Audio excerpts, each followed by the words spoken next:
Saya guru itu usia jadi guru di sekolah Yasti itu Bu, saya usia 20, murid saya itu sepantar Bu sama murid SMK itu Bu. Khusus dari Kabupaten Sukabumi, Yasti adalah sekolah formal yang paling utama dulu namanya PGA 4 tahun. Berdiri sejak tahun 1919, namanya Wastiah. 1919? Sebelum merdeka, sebelum Sumpah Pemuda. Hai, kembali lagi bersama saya Rika TPW di podcast yang membahas beragam tema. Hari ini kita ketemu lagi di episode yang kayaknya nanti akan ngobrol seru nih ya dengan seseorang. Saya sama-sama podcaster soalnya. Selamat datang Bapak Yosef Ismatullah. Selamat datang. Terima kasih bisa mengundang saya. Iya, waduh, justru saya yang jadi keder saya mengundang podcaster pula gitu. Jadi Pak Yosef ini adalah sebagai the owner dari Yasti ya, sekolah Yasti di Sukabumi. Salah satu owner. Ya, salah satu owner karena ada beberapa owner ya dari Yasti ini. Nah, ini luar biasa Pak buat saya ya. Kenapa? Di balik entertainnya Bapak ternyata Bapak orang pendidikan juga ya. Pendidikan. Oke. Basicnya pendidikan. Oke, basicnya pendidikan. Bapak, sebelum kita ngobrol lebih jauh lagi, boleh dong saya mengenal Bapak ya mungkin di masa kecil Bapak. Apakah Bapak asli Sukabumi kan gitu? Harus saya tanyakan ini. Kan nanti hubungannya dengan nanti bukan pilkada ya. Calet. Bapak lahir di Sukabumi. Terima kasih atas undangannya. Kebetulan ya. Sedikit respect. Saya ada orang Sukabumi. Asli ya? Kelahiran Sukabumi, orang tua saya orang Sukabumi, ibu saya orang Sukabumi. Kalau ini ibu Sukabumi ya, asli banget ya. Cuman sebagian ada yang dari luar Sukabumi, tetapi pada prinsipnya kita sudah hidup besar dan sudah menjadi orang Sukabumi dulu. Tadi disampaikan bahwa saya adalah seorang pendidik. Latar belakang saya adalah pendidik karena berangkat dari dunia pendidikan yang dimana orang tua saya itu adalah semuanya pendidik. Jadi Bapak keturunannya udah ini ya pendidikan. Keturunannya pendidik, saya dikasih makan oleh seorang guru. Pendidik, saya dikasih makan oleh seorang ibu juga sama seperti itu. Dan dia mendorong saya untuk menjadi seorang guru. Walaupun sebetulnya dunia pendidikan adalah bukan dunia zona nyaman saya. Karena memang style saya bukan di sana. Sebetulnya. Tapi Bapak itu terpaksa dong. Awal sangat terpaksa. Oh gitu. Saya adalah orang yang sangat terpaksa dalam dunia pendidikan awalnya. Orang tua saya sampai saya berniat dulu untuk menjadi tentara. Dan saya sudah masuk tentara. Oh sempat? Udah pantang gitu. Tapi saya masukin tanda tangan orang tua saya. Masukin? Bapak sebelum ke tentara. Berarti Bapak kan orang tua Bapak tuh pendiri Yasti. Oke lah, anggap pendiri. Bukan salah satu pendiri, kakek buyut ya. Iya, oke.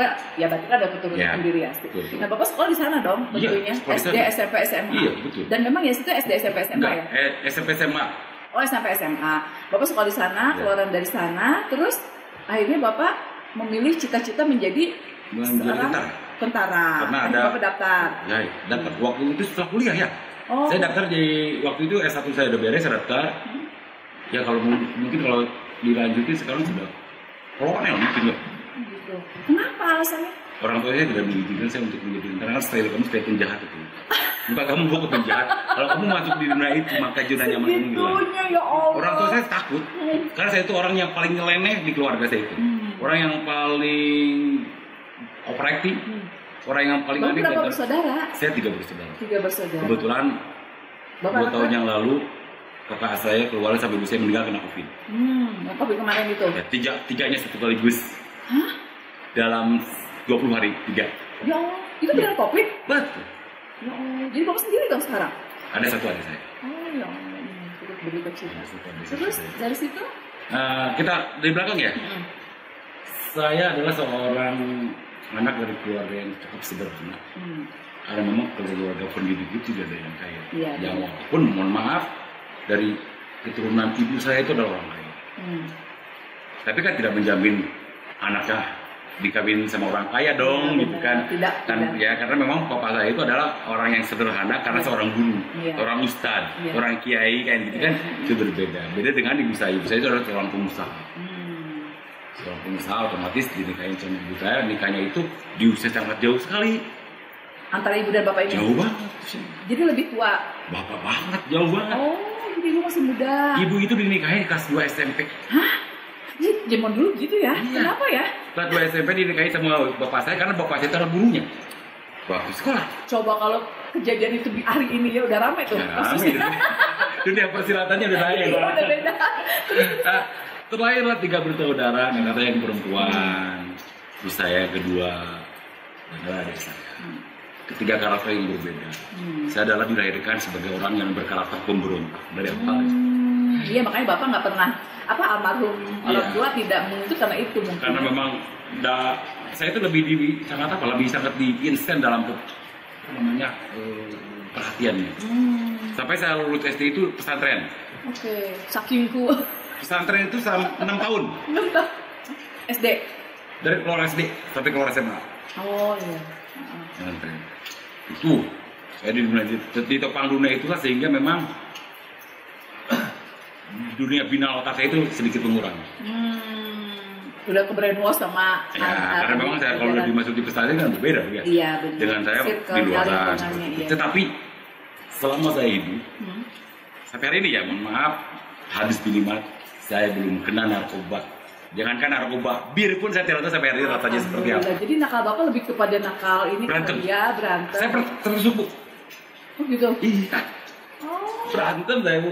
Cibatu kan berantem Bu. Iya benar kan di sana mah. Kebetulan kakek saya juga preman Bu. Jawara ya. Jawara. Itu kan. Adik-adik ibu saya semua sudah masuk penjara Bu ngalamin. Oh iya. Alah. Karena apa kasusnya? Ya berantem, bunuh dan sebagainya lah kayak begitulah. Oh ya Allah. Dunia aneh lah. Dunia ekstrim ya. Ya dunia ekstrim. Oke. Terus bapak melanjutkan kuliah. Melanjutkan kuliah dan selanjutnya saya sampai sempat trauma 3 bulan selama 3 bulan dan menjadi pengamen di Bandung. Trauma kenapa maksudnya? Ya jadi tentara bukan jadi tentara malah di penjara Bu karena memang palsuin tanda tangan. Oh ketahuan, bapak palsuin itu? Iya. Kok bisa ketahuan? Minta uang saya buat pendidikan ke Magelang. Nah terus? Apa kamu? Ini udah lulus, kirain akan bangga, malah dijeblosan. Ya Allah, segitunya? Iya, saking tidak bolehnya. Sampai bapak ini penjara gitu? Seminggu. Karena kasus itu? Seminggu. Aduh ya Allah, ada juga ya kasus kayak gini. Terus? Gak pulang ke rumah. Nggak pulang, karena bapak ya istilahnya berontak lah ya. Ya kan. Cita-cita gue ini kenapa harus... Pada akhirnya saya jadi pengamen jalanan. Akhirnya, sambil kuliah? Udah beres. Oh udah beres, S1? Iya. Oke. Ngampus bapak di sana? Nah, amin lah, begitulah cari bentuk sih dapat. Maka kan banyak saudara juga di Bandung. Saudara yang bapak kos di sana gitu? Boro-boro kok tuh tidur jemperan. Serius, bapak jadi gelandangan? Gelandangan. Seorang bapak yang saya bisa tuh di hadapan saya. Gelandangan. Oh gitu, luar biasa ya. Terus seru-seru. Itulah hidup itu. Iya benar. Akhirnya saya ngobrol dengan salah satu saudara saya untuk kembali ke rumah. Akhirnya di mediasi lah. Akhirnya balik ke rumah. Jadi guru. Saya guru itu usia jadi guru di sekolah Yasti itu Bu. Saya usia 20 murid saya itu sepantar Bu sama murid SMK itu Bu. Makanya mohon maaf ya, kebetulan dulu saya ganteng loh muda. Kebetulan ya? Kebetulan. Muda. Banyak itu anak murid itu gini sama saya Bu. Iya asli Bu. Tapi bapak ikut gatel nggak? Enggak lah, guru ya? Seorang guru lah gitu kan. Apalagi ya lagi siapa itu gitu kan seperti itulah. Terus tiba-tiba bapak pulang ke Sukabumi. Emang background pendidikan bapak? Pendidikan agama Islam dan guru. Oh, jadi pas dong ya. Walaupun bapak sempat jadi gelandangan lah istilahnya, tapi pada saat kembali bapak memang sudah menjalankan keilmuan bapak di bidang dunia. Saya kuliah satunya cuma 3 tahun 2 bulan. Gitu. Terus udah bapak ngajar tuh? Ngajarnya bukan pendidikan agama Islam. Apa? Saya ngajar seni karena saya suka seni. Karena pada waktu itu tidak ada satupun di sekolah swasta yang mempunyai kalian bidang seni. Kan di sekolah itu ada pelajaran seni budaya. Iya ada, kesenian dulu ya. Kesenian. Oh jadi bapak jadi guru seni? Guru seni. Karena background dasar autodidak saya seni. Oke. Saya pecinta seni. Jadi keilmuan bapak mah itu kayaknya. Sampai sekarang saya tidak pakai. Kecuali pakai selajik seperti itu. Oke, udah gitu aku jadi guru. Aneh. Berarti seni nggak otodidak dong, berarti apa yang bapak ajarkan ke mereka untuk dari. Karena memang ada buku panduan. Ketika ada buku panduan dari autodidak kemampuan saya dalam musik, karena kalau musik kan bakat. Iya benar. Musik itu tidak bisa dihindari. Iya benar. Karena memang adalah nurani dan imajinasi. Iya, nurani, imajinasi. Feel ya dari feel. Ya akhirnya melahirkanlah Teguh Pageto. Itu dari Bapak, dari Yasti. Oh, ya Allah, itu luar biasa dong. Tuh, seperti itu. Kita anak-anak didik Bapak berarti? Itu satu angkatan dengan Wakil Menteri. Iya, Wamen itu ya. Satu angkatan. Jadi itu jebolan Yasti ya. Jebolan Yasti luar biasa. Dan kita sekolah yang berdiri, sekolah formal pertama sebelum ada Alma Surya, sebelum ada sekolah-sekolah yang hari ini berjejer. Jadi saat khususnya di Kabupaten Sukabumi, Yasti adalah sekolah formal yang paling utama, dulu namanya PGA tahun. Berdiri sejak tahun 1919, namanya Wastiah. 1919. Sebelum merdeka, sebelum Sumpah Pemuda. Luar biasa berarti itu ya. Usia Yasti ya. Kan pengajian kaum, pengajian ibu-ibu belajar dari itu. Nah, berdiri Yastinya sih tahun 86. Oke, jadi nama ganti nama Yasti. Dulu namanya Wastiah. Itu yang mendirikan orang kita Pak, bukan Belanda. Bukan kita. Dulu namanya Syarikat Islam. Oh, syarikat. Karena organisasi kita pun sekolahnya bukan NU, bukan Muhammadiyah. Namanya PUI. PUI apa tuh? Persatuan Umat Islam. Yang dulu diketuai oleh Gubernur Heriawan. Nah, udah tuh Pak, lanjut tuh Bapak sebagai guru kesenian. Terus dari situ Bapak ada sekolah lagi kan? Oh, sekolah terus. Itu sambil mengajar baru sekolah terus. S2 Psikologi, S2 Hukum. Sampailah tahun 2008 saya dicalonin oleh masyarakat jadi kadek. Jadi kadek juga saya, Bu.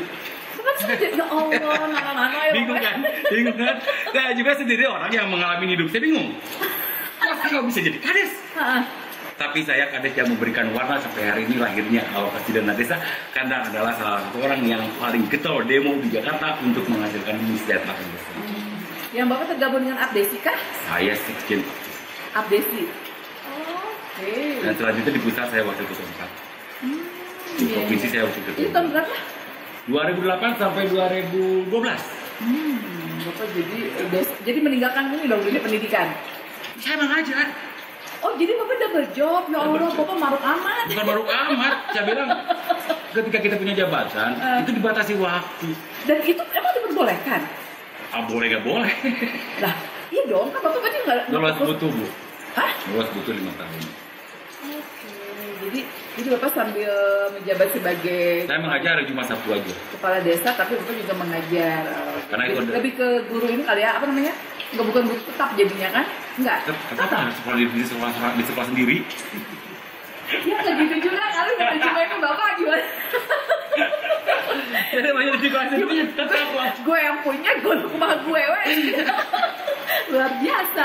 Oh gitu, jadi Bapak di tahun 2008 sampai 2012 ya, Bapak menjabat sebagai sebagai kepala desa dan guru. Cuman waktu itu saya tidak menjadi kepala sekolah dulu karena memang sulit. Sulit job kepala-kepala dua karena harus mengatur luar biasa waktunya. Maka saya mengundurkan. Murid Yasti ini berapa banyak sih Pak? Kalau sekarang Yasti itu sekitar 1, 2, 3 itu 4 ribuan.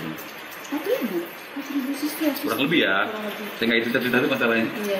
Yang penting secara global. Secara global begitu dan kita punya luas bangunan sekitar 4 hektar. Oke. Ya sudah terima kasih ya. Ya, yang depan Bupati Sukma itu. Iya, tahu. Saya pernah ada event di situ Pak, ada ininya kan Gor. ada gor. Saya pernah loh ada di situ. Kenapa nggak mampir ke kantor sini? Tahu Pak. Sekarang udah kenal Pak.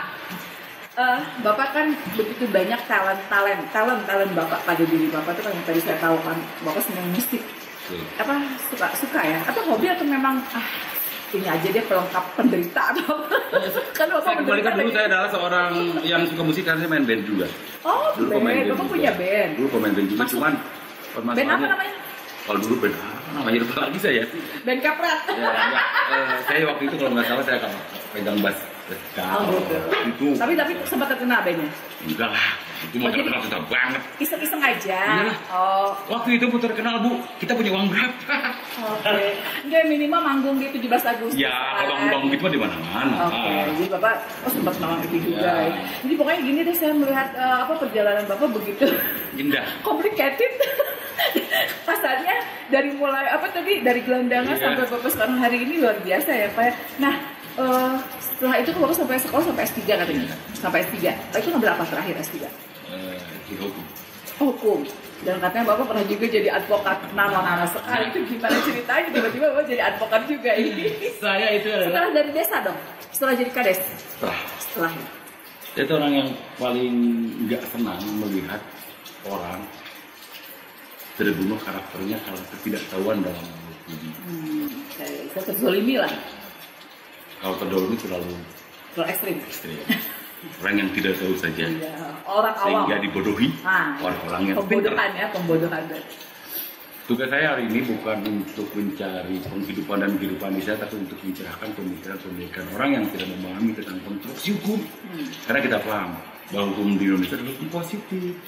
Ketika berbicara masalah hukum positif, maka apapun bisa jadi salah ketika kepentingan dan kebutuhan dilakukan. Setuju.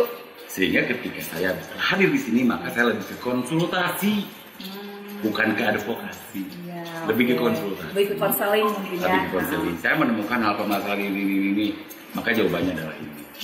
Saya bilang, hidup ini adalah restoratif. Ketika semuanya didalihkan hukum dan pelanggaran, maka tidak ada satupun hakim dan jaksa yang masuk surga. Kalau semuanya seperti itu kan, logikanya pendukung di kita, maaf, kepentingan dan kebutuhan. Betul, ada kepentingan. Mohon maaf. Tapi kan tidak sedikit juga orang yang hebat ya. Iya, betul. Tidak sedikit juga. Ya, tidak semua juga lah seperti itu. Ada oknum lah. Oknum yang memanfaatkan situasi dalam kondisi yang tertentu. Tapi mudah-mudahan hari ini dengan reformasi dan birokrasi polisi dan kejaksaan serta kehakiman akan berubah seperti itu. Itu dalam latar hukumnya. Kita tinggalkan itu karena memang saya sudah meninggalkan dunia itu. Berapa tahun Bapak menggeluti itu? 8 ya. 8 juga? 10 tahun lah lebih. Lebih lama mana dengan desa? Desa mah 6 tahun. Iya, masa jabatannya ya. Jadi Bapak setelah masa jabatan desa selesai, Bapak nggak nyalonin lagi? Nggak mau. Kenapa? Atau Bapak biasa aja nggak mau? Karena saya dari awal pun dicalonin. Oh, jadi bukan Bapak mencalonkan. Oh, jadi Bapak akhirnya pada saat setelah itu tidak menjabat ya udah gitu. Saya orang datang ketika saya dapat. Padahal saya itu orang yang tidak dikenal, karena saya memang orang yang jarang di kampung. Ya, mungkin jawaranya kali. Nggak tahu atau mungkin. Ingat lawan saya itu udah incumbent dan anak incumbent. Oh iya. Bapak bisa mainkan itu ya? Ya kan aja udah. Ya, harusnya. Berarti Bapak punya poin plus di mata masyarakat. Ya public speaking mungkin ya itu yang beda. Iya, bisa mengangkat. Dan tadi Bapak itu kan pencapaian Bapak di desa itu sebagai apa tadi? Sudah bisa apa? Apanya? Yang tadi di desa itu pencapaian Bapak? Ya, itu bahkan sebelum jadi kepala desa. Oh, sebelum jadi kepala desa justru ya? Justru setelah jadi kepala desa baru itu. Oke. Nah, kembali lagi tadi advokat tadi ya, tadi koma sedikit. Bapak 8 tahun di sana. Apa yang Bapak dapat dari jabatan Bapak? Tidak puasan hidup diri sendiri. Kejenuhan dan pada akhirnya kembali kepada kodrat kita bahwa manusia hidup di dunia tidak akan pernah mendapatkan keadilan kecuali dia telah meninggal. Karena keadilan hanya dibeli oleh malaikat jawabannya, Jara Ramasyaran. Jadi benar Pak, nggak akan ada keadilan, ya. Iya benar kan? Betul. Ada keadilan, versinya siapa yang mengadilinya gitu kan versinya? Ada keadilan, ada loh. Jangan tidak ada keadilan, kita terlalu naif bilang tidak ada keadilan. Ada keadilan. Versi siapa? Iya, tapi versi siapa? Seperti itu. Kita tinggalkan masalah hukum. Lanjutkan. Menjenuhkan. Jadi Bapak keluar dari zona itu karena Bapak sudah ini bukan passion saya, ya kan? Iya. Ini bukan saya mungkin itu ya. Saya ini adalah seorang engingan. Orang yang urakan. Iya, yang benar-benar rock and roll ya. Saya guru yang paling terisolir karena saya ngajar tidak pernah bawa absen, tidak pernah bawa buku, tidak pernah bawa apa. Terus Bapak ngajar apa? Karena ngajar saya sudah betul. Saya kurikulum Merdeka dari tahun 95 sudah saya pakai. Sebelum ada? Jauh sebelum ada, saya udah pakai kurikulum Merdeka. Serius? Serius lah. Dan itu berhasil Bapak? Banyak orang-orang, dan tidak ada satupun di hati yang ribuan tidak kenal saya. Oke, luar biasa ya. Kenapa seperti itu? Karena pendidikan itu bukan bagaimana caranya menyampaikan ilmu dari buku ke otak. Iya, mungkin. Setuju. Itulah yang menjadi kesalahan besar. Benar. Para ulama kita terlalu pagu jadinya. Para ulama kita dulu bagaimana cara mengajar anak itu dengan cara menghafal. Iya. Saya dulu udah ajarkan di masjid. Cok kira ngerab meneh, ngerab napa ngerab jurumnya. Cok ngerab bismillah. Bismi ala bau harfu jarin ismi majur bila tengah arti bunaon itu. Saya tidak memahami apa itu. Kiai dulu ngajarkan saya seperti itu. Tapi ketika seiring dengan waktu keilmuan bertambah, pengalaman semakin meningkat, maka dipahami. Oh dulu saya diajarkan itu adalah untuk seperti ini. Kenapa dibaca bismi tidak dibaca bisma? Karena ada huruf jar. Apa ciri huruf jarnya? Ba, oh, itu namanya ilmu alat. Ilmu fikih, ilmu fikih seperti itu. Karena seiring dengan waktu perkembangan manusia, selama manusia berpikir ya, kecuali manusia yang tidak mau berpikir. Ya. Itu di luar kendali saya. Iya benar. Manusia berpikir semuanya akan berubah seperti ini. Termasuk saya, semuanya sudah jenuh dan akhirnya saya masuk pada titik jenuh yang paling tinggi. Hidup saya itu sudah masuk titik jenuh yang paling tinggi di tahun 2023. 2023. Jenuh yang paling tinggi dan setinggi-tingginya 2002. Apa yang bisa menjadi Bapak menyatakan hidup saya di titik terendah sampai jenuh itu kenapa? Satu. Padahal Bapak sudah mungkin maaf ya posisi Bapak atau status Bapak itu yang diinginkan semua orang loh. Mungkin kalau saya nggak bangun. Iya, berarti kan itulah ciri manusia yang tidak. Berarti Bapak tidak bersyukur dong kalau begitu. Tidak bersyukur, tapi zona itu adalah zona keterpaksaan. Jadi bukan rasa idealis Bapak itu, bukan datang dari nurani Bapak sendiri. Saya orang yang memang ingin pakai celana pondok robekan, baru udah ngobrol, itu lebih enak dan lebih clear serta lebih natural. Hidup itu di sana. Kenaturalan hidup itu ukurannya bukan dia yang paling hebat, dia yang berbunga mewah, dia yang bersepatu mahal, yang berrekening tebal. Kepuas. Tanya ke mereka, apakah mereka sudah puas? Konteks dasar yang paling utama hidup itu adalah nyaman. Iya benar. Baru saya mau ngomong kenyamanan. Susah, berarti nggak bisa dibeli dengan uang ya kenyamanan. Uang itu hanya bagian dari prasarana untuk mendapatkan kenyamanan. Tanpa uang pun susah juga. Iya. Nah, dari 2022 ini, tapi Bapak tetap menjalani itu, rutinitas Bapak yang sebagai seorang guru. Saya sebagai seorang kepala sekolah yang tidak mengajar, kehidupan saya datang ke sekolah mengaku. Oh, jadi Bapak dari guru itu ke kepala sekolah, hijrahnya? 2012 langsung jadi kepala sekolah. Oh, udah. Pasca selesai jadi ngajar? Udah ngajar, pas sekolah nggak usah ngajar. Iya, makanya kan berarti Bapak udah stop dong jadi guru, akhirnya pindah ke kepala sekolah Jabatan Bapak status Bapak. Nah, di situ Bapak nggak mengajar sama sekali. Berarti kegiatan Bapak apa? Ya kegiatan saya itu ya, makanya itu titik jenuh. Saya ngabing dengan kepala sekolah kalau ada kegiatan, saya pembicara, atau saya sebagai narasumber dalam sebuah event tentang kesiswaan tingkat kabupaten misalnya. Tapi kan itu sudah menjenuhkan juga. Oke. 2022 ya? 2022 akhir itu saya berpikir, bagaimana ini untuk menghindari. Kalau memang begini terus, mau dibawa kemana arah ini? Istilahnya Bapak tuh butuh me time. Mintain Bapak apa? Butuh refresh otak saya. Nggak capek Pak jadi kepala sekolah Bapak pikirnya nggak terlalu fisiknya. Tapi otak dan pikiran. Manajemen sekian setiap bulan saya harus mengendain gaji 300 juta kalau nggak ada guru nggak makan. Sekelas swasta loh Bu ingat. Iya benar. Kan guru ada anak yang sakit dan sebagainya. Ditambah lagi hari ini bukan saya bersyukur tapi insya Allah ada rezekinya. Saya menghidupi 4 keluarga dari saudara-saudara saya yang meninggal itu kan yang kuliah itu kan secara materi butuh cukup besar kan? Secara materi. Tetapi intinya bahwa saya yakin bahwa semuanya itu akan ada jalan selama kita mau berusaha dan berdoa. Seperti itu konteks dasarnya. Dan konteks yang paling utama Bu, bahwa kita jangan pernah melangkah tanpa ada bayangan. Coba diulang. Jangan pernah melangkah tanpa ada bayangan. Maksudnya apa? Kalau kita melangkah tanpa bayangan, maut karena. Iya, kita ada bayangan sekarang. Ada tuh bayangan Ibu di belakang. Iya betul. Serem banget sih. Iya kan? Iya betul. Jangan kita melangkah tanpa bayangan. Coba nanti ya, tagline hari ini. Jangan pernah melangkah tanpa bayangan. Jangan pernah berpikir tanpa otak dan kepala. Mau bagaimana berpikir kepalanya nggak ada? Iya benar. Berpikirlah yang real sesuai dengan mata yang dilihat, kuping yang mendengar, mulut diucapkan, hati yang dirasakan, karena hati tidak pernah berbohong. Betul. Setuju? Aduh, dalam banget nih sore ini. Saya mendapat petuahan jadi secara tidak langsung ini ilmu buat kita semua. Penonton The Portal khususnya. Ya kembali sekarang kita ke bermusik ya. Nah, dari situ kan Bapak 2022 Bapak stop dan pada akhirnya saya masuk kepada titik kejenuhan dan akhirnya saya kembali cari-cari ke gudang, ada gitar nggak di gudang. Oh jadi awalnya dari situ. Terus? Ya main-main gitar, nyiptain lagu. Kan dulu saya merasa orang yang paling terdorong oleh kehidupan yang ada pada waktu itu. Orang lain bisa recording dengan orang tuanya yang tajir.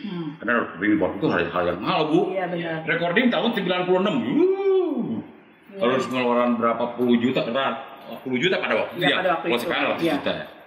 Saya bilang ingin rasa saya menerjemahkan pada sebuah keinginan dari para talenta Sukabumi yang memiliki suara bagus dan hobi bernyanyi. Bagaimana kalau saya rekam? Itu mulai dari tahun 2022. 2022 bulan November. 2022 November. Pertama kali saya cover.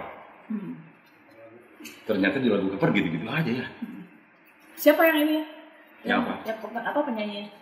Ada lah penyanyi-penyanyi yang mau pada waktu itu cover. Jadi Bapak merekrut, mengundang, apa mengajak atau gimana itu? Mengajak aja dulu. Oh, mengajak. Pertama kali mengajak tetangga. Yuk bisa nyanyi temannya. Dan sebagainya. Pada akhirnya saya berpikiran bagaimana cara menerjemahkan keinginan hati saya dalam menyampaikan aspirasi kepala saya pada sebuah lirik yang menghasilkan lagu yang menjadi historis selama hidup ada di dunia ini. Saya kan punya kata-kata untuk diungkapkan pada sebuah tulisan. Tulisan itu diberikan angka, diberi not menjadi sebuah lagu. Lagu direkording pada sebuah video sehingga lahirlah video klip. Kan gitu. Nah, biasanya Bapak terinspirasi dari apa pada saat Bapak menuliskan? Ketika hujan saya tulis hujan. Hah? Ketika saya ketemu dengan orang nyablak saya tulis orang nyablak. Nah, Bapak sekarang ada nggak inspirasi ketemu? Oh, ada. Apa judulnya? Ada. Nanti ya kasih judul yang saya nyanyi. Saya bikin lagunya. Nanti kita ini gengs. Iya. Kita diundang tim The Portal sama Bapak ya di studio. Bapak punya ternyata jadi sebelum ada podcast The Portal mungkin ya Pak ya. Bapak tahun berapa itu podcast? Tahun 2020.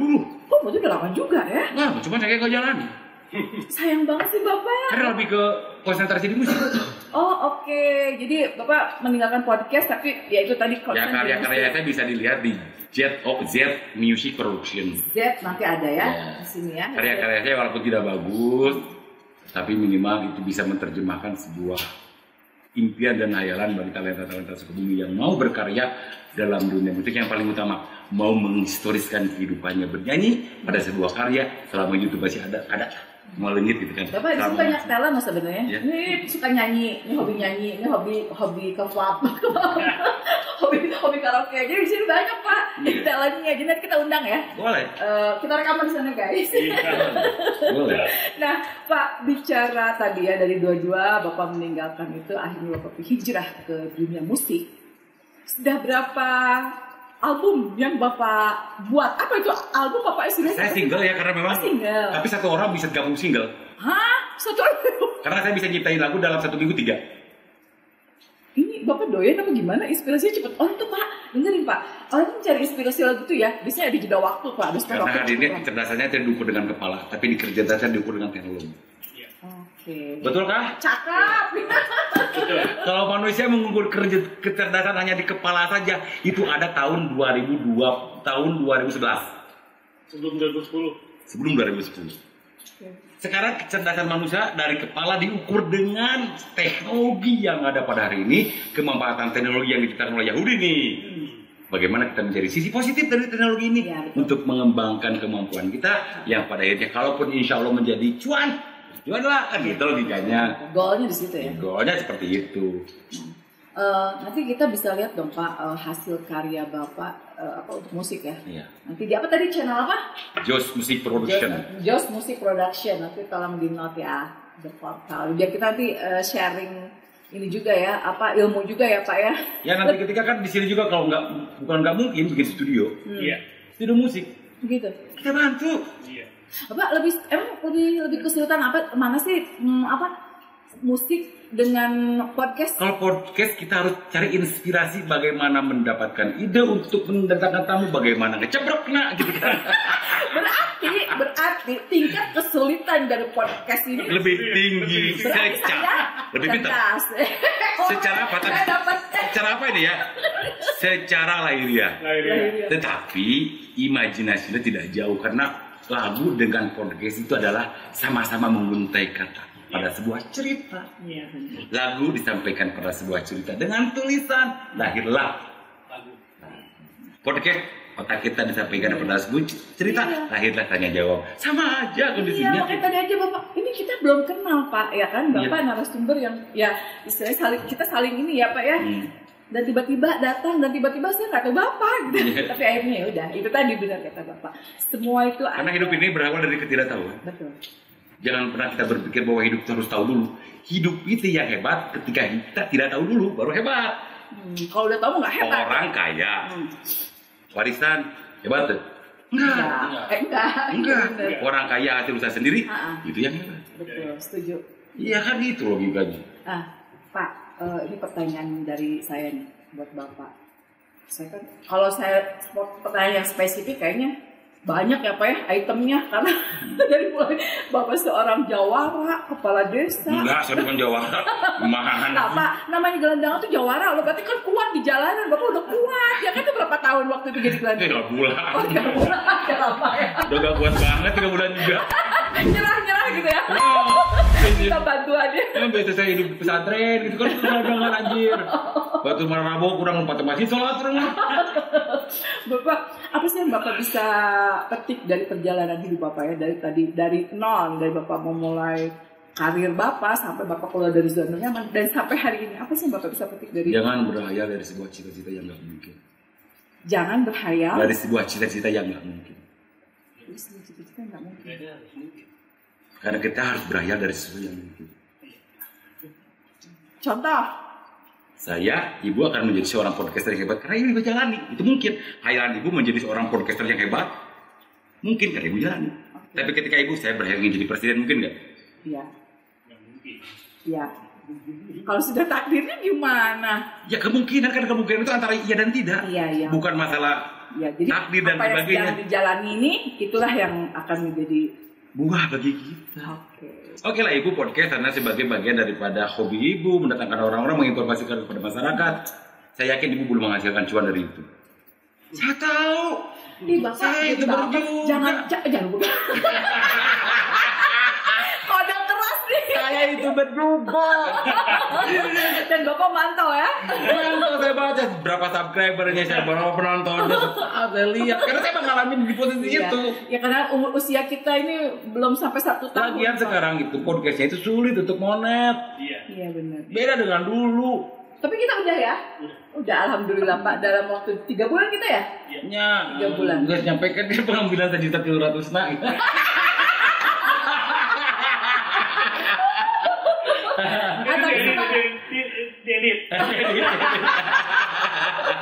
Tapi nggak apa-apa, biar para YouTuber tahu bahwa ibu mengadakan sebuah podcast ini bukan berarti hanya semata-mata demi uang, tapi kan hanya menginformasikan kepada masyarakat bahwa ada dunia ini loh. Di Sukabumi itu kan cita-cita. Jujur Pak, apa yang Bapak sampaikan itu benar. Karena apa? Pada saat kita pertama kali muncul, yang kita undang adalah narasumber dari sisi pemerintahan. Di antaranya Pak Kadispora waktu itu ya, dan beliau sangat support, sangat excited dengan adanya podcast ini. Makanya ya tadi Bapak benar bilang, di Sukabumi belum ada yang intens mengelola podcast. Dan baru kita ini The Portal. Makanya kenapa dari mulai kita jam tayang, kita konsisten dari jam tayang, dari narasumber dan lain-lainnya, itu menjadi bagian dari. Tinggal satu yang belum bagus, promosi.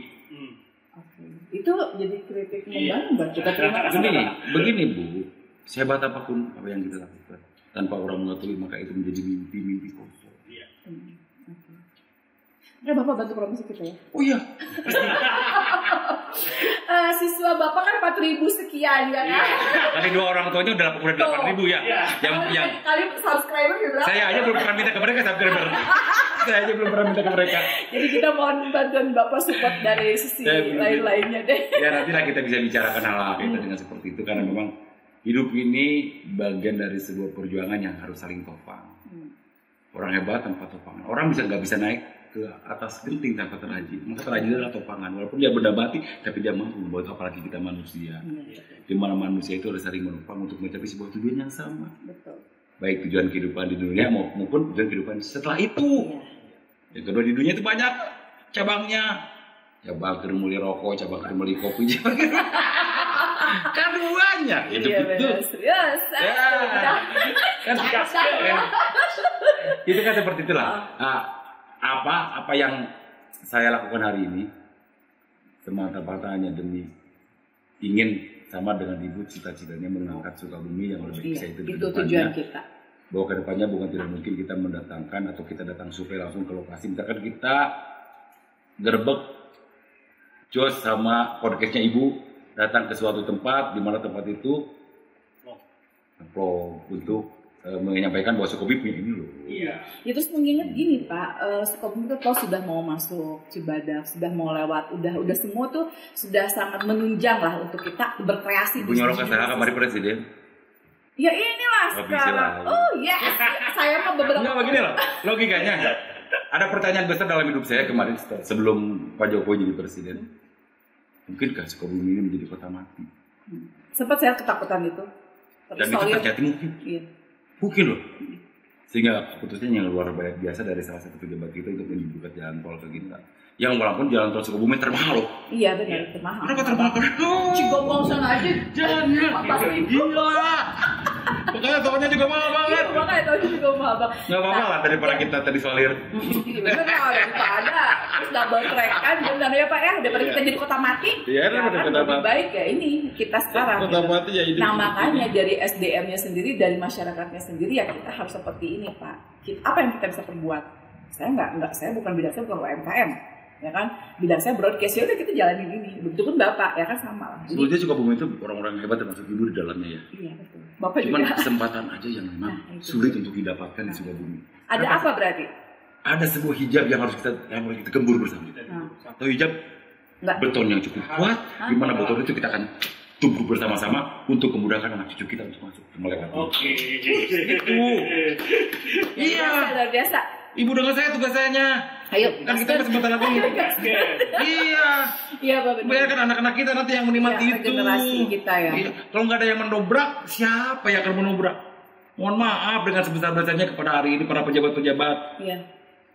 Saya itu dulu pernah bermain juga di dinas untuk mendapatkan bantuan-bantuan dari pusat ke Sukabumi. Namanya dana perimbangan. Hari ini kita mau duduk manis sebagai pejabat yang memang terus menggali apa yang ada juga sulit. Ada perimbangan dari pusat daerah kan untuk menobrak itu. Yang kedua, pendidikan kita, perguruan tinggi kita sekarang sudah mulai layak lah di Sukabumi juga. Iya, udah. Coba kuliah, karena di Sukabumi itu ke Bandung mahal. Iya, benar. Mahal biaya hidupnya bukan mahal kuliah aja. Iya, betul. Biaya hidupnya saya aja kuliah kedua di Bandung, biaya hidupnya. Iya, itu hari-harinya yang pusing benar Pak. Benar kan seperti Makanya kita itu. bersyukur kan ada ITB, ada dan sebagainya. Banyak, makanya harus banyak disyukuri lah. Makanya generasi kita ke depannya memanfaatkan situasi yang ada itu sehingga menjadi sebuah momentum yang tidak bisa disia-siakan untuk mendapatkan sebuah cita-cita. Apa cita-citanya? Membangun Sukabumi yang nyaman, indah, dan mengangkat sumber daya manusia menjadi manusia yang bisa bermanfaat bagi bangsa ini. Luar biasa ya. Seorang pendidik ini yang seperti ini. Seorang pendidik plus podcaster ya iyalah. Jawab-jawabnya jago. Pak saya aja berkedar kalah. Pak, pesan khusus nih untuk anak-anak muda generasi Gen Z. Seperti apa sih di mata Bapak? Gini loh, Gen Z itu adalah generasi yang memang hari ini berbeda dengan generasi kita. Segala bentuk kemampuannya dimudahkan. Iya benar. Dimudahkan. Dulu kita untuk pergi ke suatu tempat dan alamat, kita bingung. Harus ngapain? Kemudian kalau dulu mas saya datang ke ibu, nanyakan itu 10 kali menit. Iya benar, capek nanya. Hari ini cukup saya tanyakan ke Google, tunjukkan alamat dia. Sampaikan ke Google. Nah, hari ini kita harus memberikan bekal terhadap gadget, apalagi seorang guru, untuk bisa menyaring segala informasi yang masuk kepada dunia internet yang memang hari ini mereka buka, sehingga mereka bisa terhindari dari dekadensi moral, dekadensi akidah, dekadensi kepemilikan pribadi, dan dekadensi kebangsaan. Karena di YouTube apa yang tidak ada? Dari mulai yang baik-baik sampai yang tidak baik-baik ada, gitu kan? Sehingga tugas bagi kita sebagai guru, tugas ibu sebagai portal untuk menyampaikan informasi kepada masyarakat, dan jangan segera-segera ibu mengundang kepala-kepala sekolah nanti di sini. Pertama nanti kita ngomong kita ambil tadi. Karena Bapak sebagai pendelegasinya. Iya, nanti undang kepala-kepala sekolah yang memang hari ini mampu tadi Bu yang tadi kan generasi Z. Ketika generasi Z hari ini yang mengajar generasi Y seperti kita, maka otomatis pola pikir X-nya harus berubah, jangan pola pikir Z-nya. Maka hari ini saya memberikan pemahaman terhadap guru-guru. Rubah pola pikir kamu jadi Z, bukan mengubah pola pikir Z jadi Y. Susah benar. Karena sebentar lagi sebentar lagi beta. Iya kan? Hidup kan begitu. Jadi kita harus mengerti benar-benar mengikuti. Iya. Apa sih yang tidak bisa hari ini? Anak aja bisa 7 tahun sampai main HP. 3 tahun loh. Nah, kalau ketika memang kita tidak membatasi itu, maka usia anak di tahun 2027 2030 tidak lebih dari 40. Karena kehidupannya sudah dibatasi oleh dunia-dunia yang bisa merusak akal, gen dan sebagainya. Apakah dia emang tidak ada radiasi? Ada radiasi. Iya betul Pak. Kalau udah sadar tidur di mungkin di kekupan, bisa dibuka bisa laki.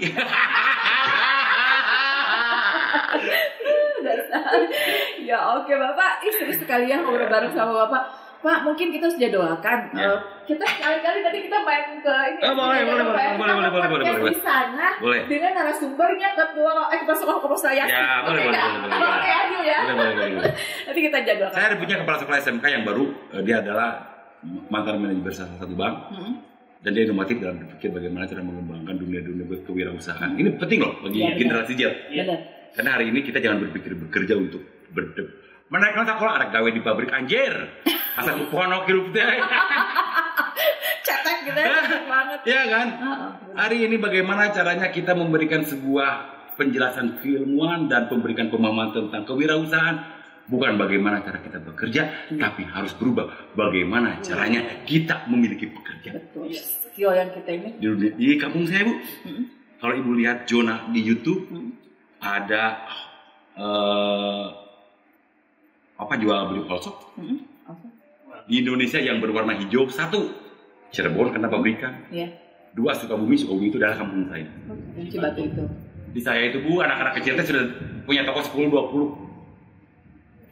Bukan toko yang hari ini harus kontrak, harus ada yang dipajangkan, bukan, nggak penting. Nah, fungsi Generasi Z dengan segala yang ada dalam fasilitas handphone ini, mereka bisa memiliki 10 toko dalam 1 handphone. Luar biasa ya. Maka hari ini banyak pengusaha-pengusaha muda di saya di usia 17-18 tahun sudah bermobil Yaris, sudah punya rumah 2 dan sebagainya. Oke Bapak, saya sampai speechless nih. Saking takjubnya gitu ternyata ya. Oke Bapak Yosef, sampai ketemu nanti ya. Siap, insya Allah mudah-mudahan kita bisa ketemu lagi. Pokoknya nanti kita mau berkunjung ke studio. Satu kata, saya senang bisa ngobrol di sini. Sama-sama Bapak Yosef, saya juga nggak menyangka akan seperti ini, obrolannya begitu seru dengan Bapak ini ya, begitu lugas Bapak menyampaikan apa-apa yang saya tanyakan dan luar biasa. Kita tunggu di episode